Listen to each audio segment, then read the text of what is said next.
Police මාධ්‍ය කණ්ඩායම මෙච්චර දියුණු විදිහට මිනිස්සුන්ට වදින්න නිර්මාණ කරද්දී සමහරු ඒකෙත් වැරදි හොයනවා. ඔවුන්ට ඕන පරණ විදිහටම බැන බැන ඉන්න පොලිසියක් විතරයි.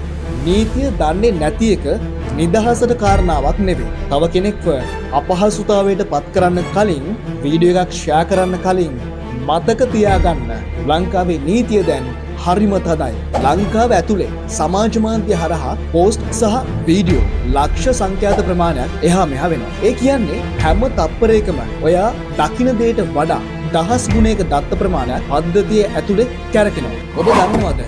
මේ මොහොතේ ඔබ සෝෂල් මීඩියා ස්ක්‍රෝල් කරන තප්පර ගාන ඇතුළත ලංකාවේ කොහේ හරි තැනක තවත් එක මිනිස්සෙක් සයිබර් අපරාධයක ගොදුරක් වෙනවා. වැරද්දක් වුණාම පොලිසියට බරින්න කලින් ෆෝන් එක ඇතුලේ ඔයාම අටවගෙන ඉන්න මරවුල් ගැන ඔයා දැනුවත්. අවසාන වශයෙන් කියන්න තියෙන්නේ තාක්ෂණය පාවිච්චි කරලා සමාජය සුද්ධ කරන්න යන ඒ පොලිස් සෝෂල් මීඩියා කණ්ඩායමට අපගේ ප්‍රණාමය හිමි වෙන්නම ඕන. නීතිය කියන්නේ දඩුවමක් නෙවෙයි, ආරක්ෂාවක්. ඔබත් සමාජ මාධ්‍ය වගකීමෙන් භාවිත කරන්න. මතක තබා ගන්න, ඔබ දකින දේට වඩා ඔබ නොදකින දේ බලවත්. ශ්‍රී ලංකා පොලිසියේ ඒ සුපිරි නිලධාරීන්ට අපගේ ගෞරවය. මේ වීඩියෝ එකෙන් වැදගත් පණිවිඩයක් ඔයාලට ලැබුණා නම් තව කෙනෙක්ට බලන්න මේ වීඩියෝ එක ෂෙයා කරන්න. තවමත් ඉන්සයිට් විත් ශ්‍රීමාල් අපේ YouTube නාලිකාව subscribe කරලා නැත්නම් දැන්ම subscribe කරන්න.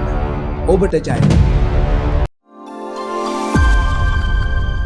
Insight with Sri Mall.